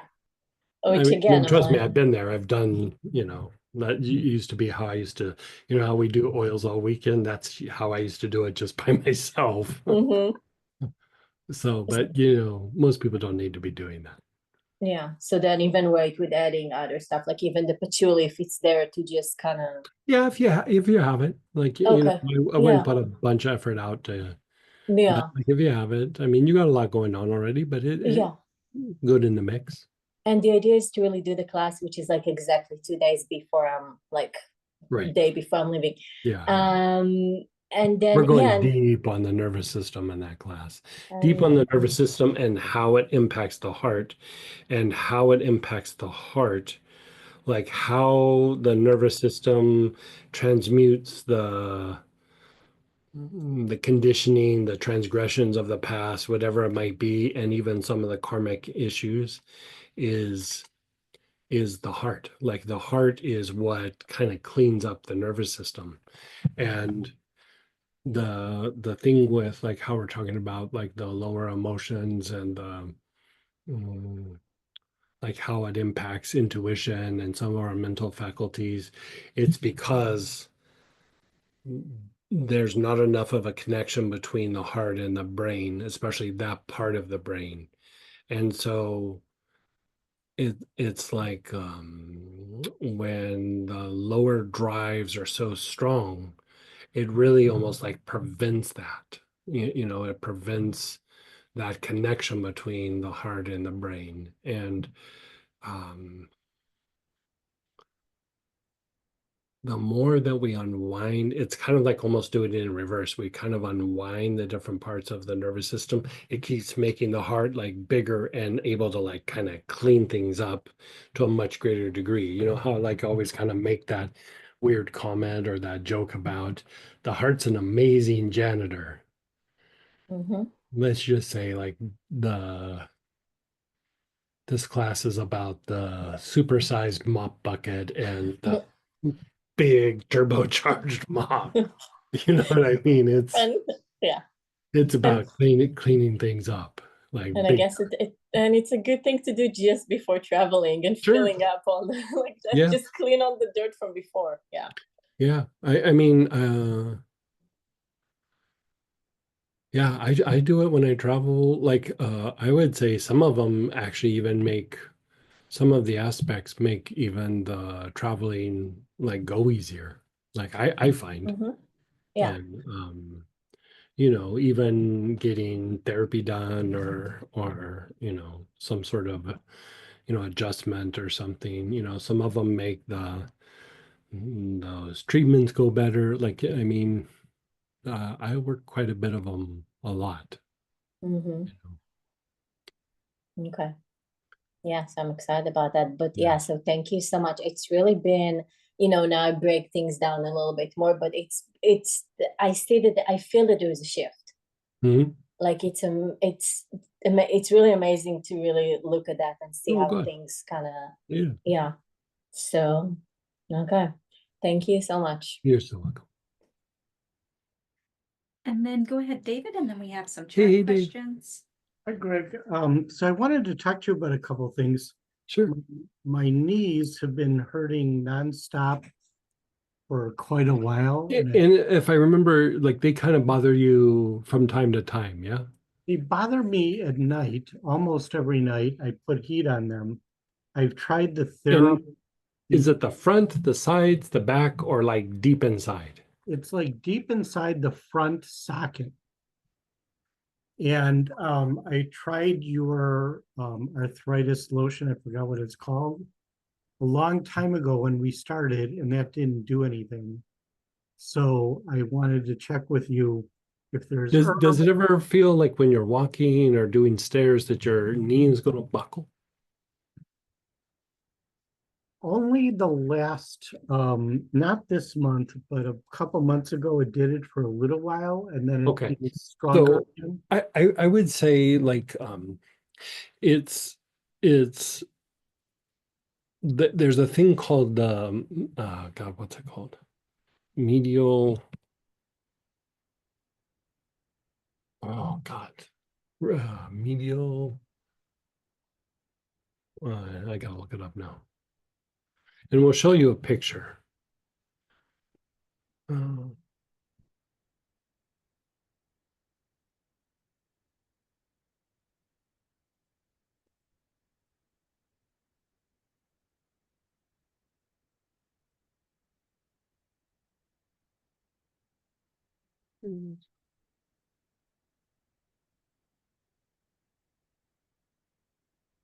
mm, It's been hurting me since I was a kid. I know my grandma, Yeah. my sister. It's actually, oh, it's the latter. So vastus medialis, that's what it is. So we're I'm gonna send you we're gonna post a picture, I should say, and gonna show you. And I wouldn't even so much pay attention to the pain pattern. It's more about like where to treat. Uh, Hold on just a sec.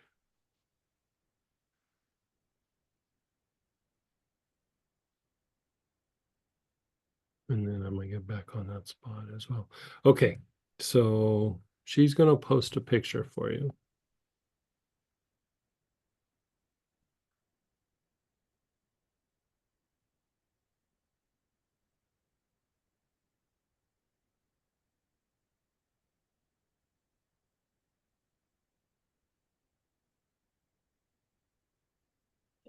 Give me 1 sec to share.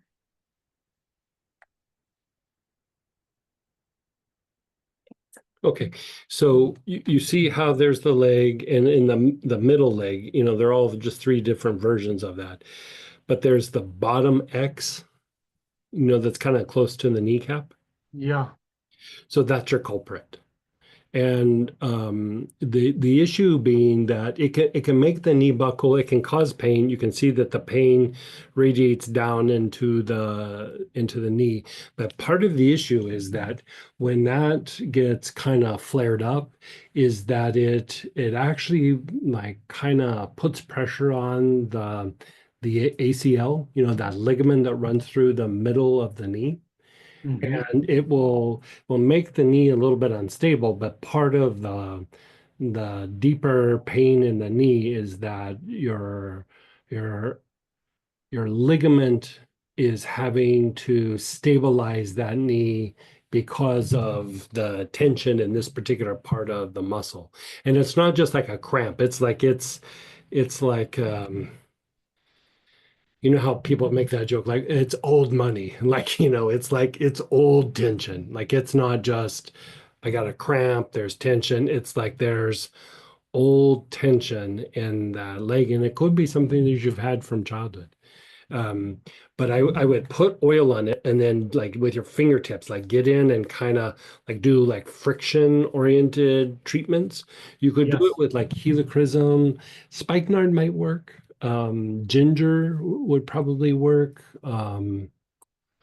Uh, I have all three of those. So yeah, what do if you have all three, do helichrysum.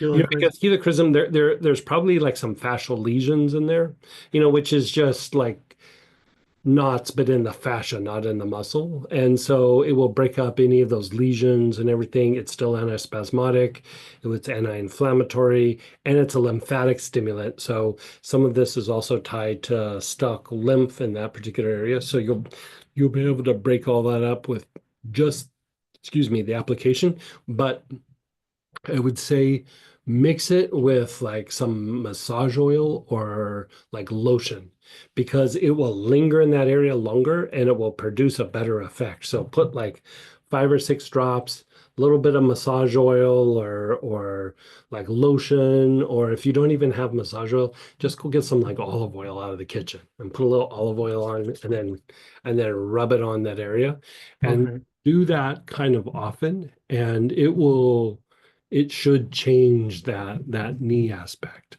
Yeah. really? Oh, that would be great. Yeah.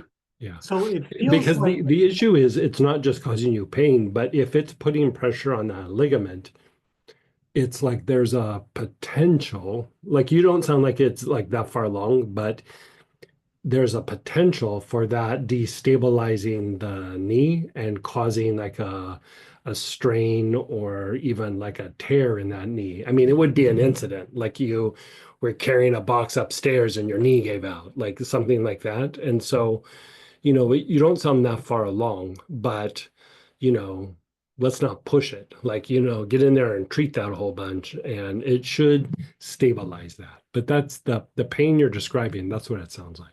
okay, it, I'll give that a try. It feels like it's not where the X was. It feels like the No, pain. the X is not going to be where the pain's at. Oh, really? No, it's a referred pain. So the X is like where you treat, but the X is not where the issue is. Like Okay, it will cause like a radiating pain in a different area, and it also will cause like neurological and lymphatic dysfunction in the area of the body.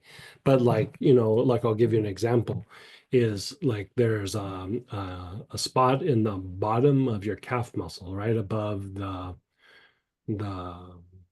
the Achilles tendon, and it will cause pain all the way up in your SI joint, which is like the top part of your hip, and it will cause your jaws to like brux, to like grind your teeth, and nowhere near where that calf muscle is. It okay. causes neurological dysfunction, so that's what makes it a trigger point versus just a knot. Like it's like wherever, there's this old saying with like deeper fascial manipulation and trigger point therapies is wherever the pain is, that's not where the problem's at. Like you look for a problem somewhere else, you look at where the pain is, and then you start going, okay, what are these potentials? And then you treat where the like here where those X's are. Okay, okay, I'll give that a try and get on that. If I do that after a month, do you think I'd see? I would say after a couple of treatments, you should start feeling better, but it might need treatment for a little while. If you've had it for as long as you've had, you're probably not going to make it go away like completely, but like at first. But the more that you treat it, it will have a longer lasting effect. But you should start feeling effects within a treatment or two. Okay, Yeah. and then the other question I had for you is I'm sleeping, but sometimes often I'll wake up at 2, 3, or 4, and I'll have to do something to get myself back to sleep, which I've been mostly successful at. But what is causing me to wake up at 2 or 3 or 4? Yeah. I'm drugging myself, I'm Right. eating so much. So there's different theories and different like people have different philosophies of what that is. But if you look at like sleep and then how you wake, like so say you're having this amazing deep sleep and you're sleeping and sleeping, at some point your body goes, okay, we've done enough of this, you got to get up out of bed, you got to do your day, right? So what starts to happen is your body starts producing a little adrenaline for you to like go, oh, hey, I'm coming back too, and then you go, okay, a little bit of adrenaline to get you up and going. And it's not fight flight, but it's just like, okay, come on, little guy, come on, let's get up. At least that's what I always tell myself every morning. Okay, it's kicking in, I gotta get up. And what starts to happen is that sometimes that production of adrenaline is not happening at 7 or 6 or 5. It starts happening at like 2 or 3. And so then you step back and you go, okay, what is going on in the nervous system that is causing me to have this like adrenal, it's not abnormal adrenal activity. It's abnormal because it's too soon. You're not being able to engage like a full sleep cycle, or, Yes. your full rest cycle.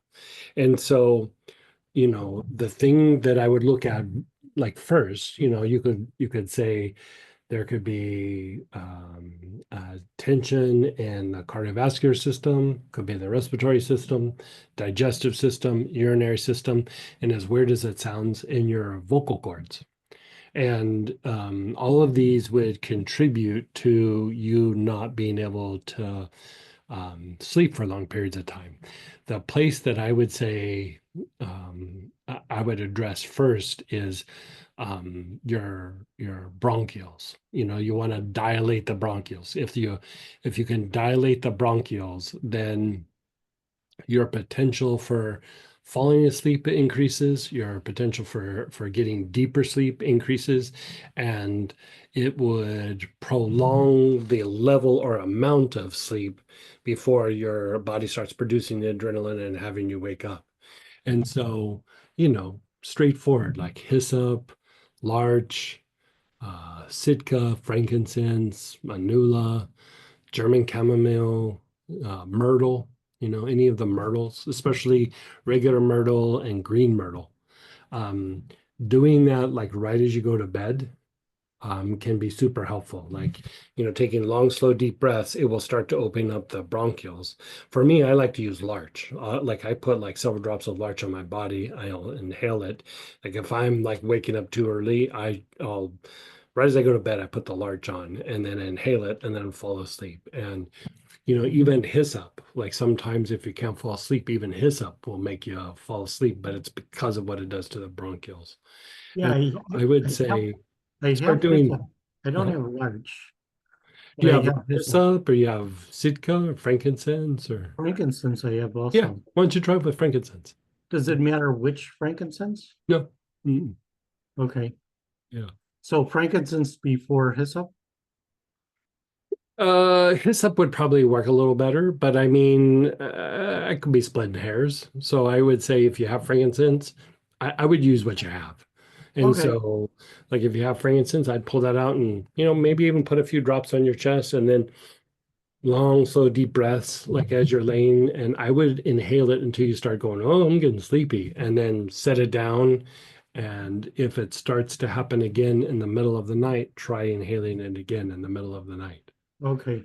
I Yeah. have hyssop and frankincense, so those Do are, hyssop first then. I would do hyssop. okay. Yeah.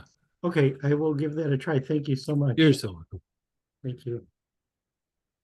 And then go ahead, Lovely, and if we have time, we have some chat questions. Hey, hey. It's me again. So another thing I actually forgot to mention and follow up, the red spot that I have on my back. So here's the interesting thing, right? So I noticed Friday, I think it wasn't there. Saturday, maybe barely. So that got better. Like I had a couple of days that it wasn't there. Today I woke up with some pain, but it was barely there. So that's something that really Yeah, so changed. part of the thing with the basal ganglia, because we kind of addressed that like at the end Yeah. of this week, is that it causes it can cause like postural distortions. Right. And like we were talking about, we treated it and then like your neck and shoulders felt better.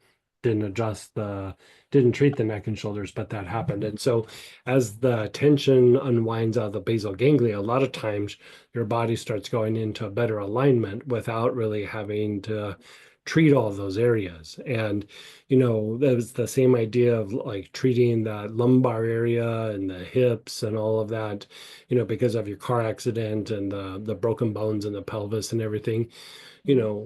Part of that was to take tension off the spinal nerves and the nerves that come out and that are in the body. Because remember, I kept saying it sounds like a dermatome like issue, which Yeah. is like where the nerves are. And so treating the pelvis and the low back was a way of unwinding it. But here we did it like almost by reverse, where we treated the basal ganglia. Still, I would keep treating that low back and the hips because, I mean, you had a substantial injury there. But the more that that area gets unwound, both the basal ganglia and the low back, that's probably going to go away. I mean, Yeah. that it went away and that Exactly. it fluctuates and comes back. That's a spinal nerve. Like that is a Yeah. spinal nerve issue. And that's why I want to mention it, because I realized that was the big difference, because really it's been pretty consistent lately that it's every morning it's like that. But really since our session, I'm like, okay, I see a difference, and it's really, and I'm checking, I'm like, oh, it's there. Yeah. So, and See, I'm like, oh, you know, like again, I think everything's going in the right direction. I know it's been yeah. slow, but you know, you had some substantial injuries in the past, and the body, you know, the body has compensated. But going back to like when we were talking, in my notes, like those were notes from like treating car accidents. Like that all that information that I have on the basal ganglia and all the therapeutic approaches and everything was all like they got hit by a car, they fell, they had a head injury, they, you know, broke something in their spine. You know, it was like it was usually some substantial physical injury. You know, some of them was even football players. Like I was treating football players that you know were starting to have like weird issues, and you know, when the basal ganglia gets it, it's not necessarily agitated, like I'd say maybe stressed, or it like loses its balance is the best way to say it. um it just will start to cause all kinds of weird things, and the more that we go through and just kind of regulate all that, it will be easier for you to treat the postural distortions and the injury sites, and Yeah. you know, get better alignment in the spine and all those things. Yeah. So thank you. But I did notice that. So I'm like, oh yeah, that's another, because for me it's like, okay, let's see how, like I keep checking all these different things that I have issues with to kind of see, okay, where's, yeah. And I'm still doing, all the other stuff, the helichrysum, and yeah. Okay, Good. perfect. Thank you. You're so welcome. Glad that's happening for you. Yes, thank you. And then we have some chat questions. So someone's asking, oh, I just took away. Sorry, give me a sec.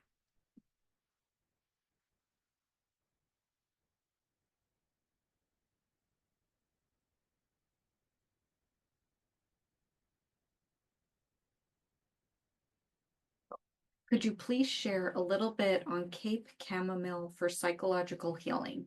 I love the smell of it. Yeah, I mean, Cape Chamomile can do some work with trauma. It can do some work with fear. I mean, I wouldn't say that it would be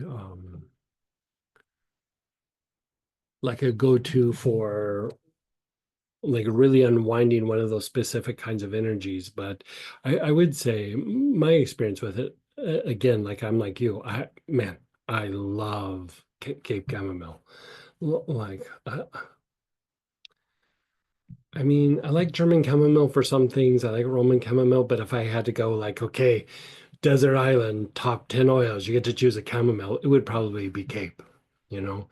And the thing that I would say is it does release a lot of the homeostatic emotions. It does release a lot of things out of the back solar plexus. Like if you watch somebody as they inhale it, like the back solar plexus kind of gets a little bit bigger, but because it's like pumping things out. And so I would say also like some body tension, homeostatic emotion, some of the instinctive drives. Um, it would have an impact on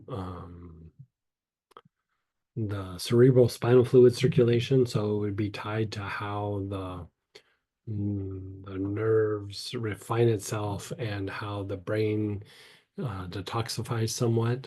Like one of the things that I like to use, for example, when somebody has had a stroke, and so there's tissue damage, there's a little bit of nerve damage, but I use either Roman chamomile, Cape chamomile, or helichrysum on those areas, like in the brain and on the parts of the body that got impacted. And so I find it to be very healing and soothing to the body and the nerves. And anytime you hit the nerves, you're affecting how you think and how you feel, your emotions and things. And so I would say the biggest thing is it's also just yummy. Oh my God, it smells so good. Yeah, yeah, whenever I start to get low, like I start to get a little panicky. So usually when I'm about 25% left, I order the kilo and I don't wait till I get it. Cause sometimes I can't get it for a few months. And so I'm always keeping that one in stock. Yeah.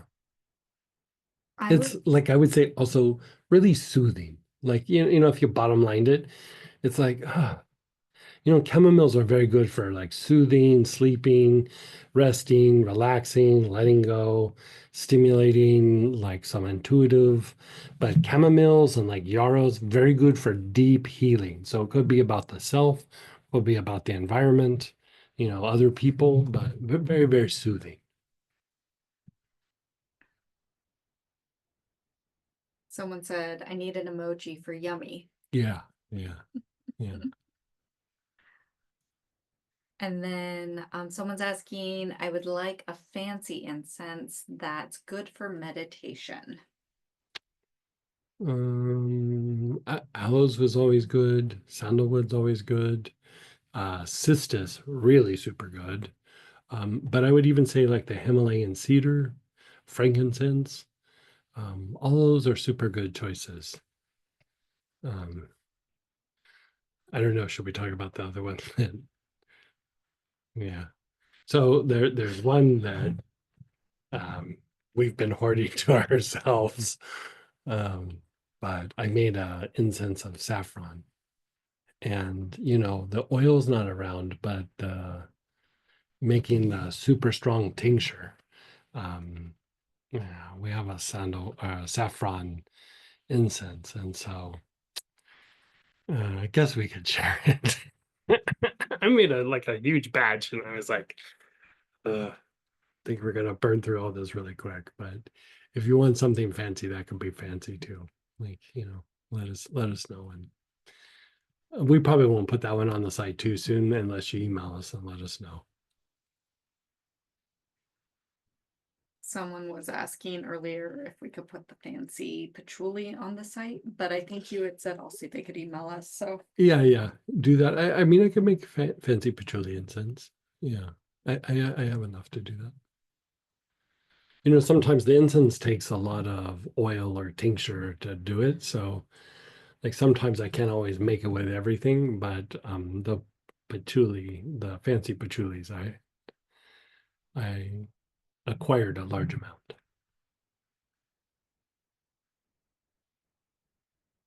all right, well, that was all the questions I had. Okay.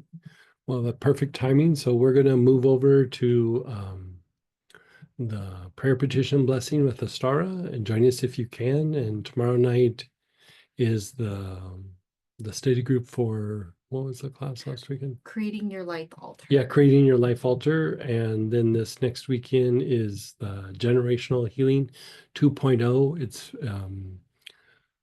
very different than the first version. And so if you've had that class, I'd say jump in. It's different. So that's the best way to say it. It's just different. So, okay, guys, take care.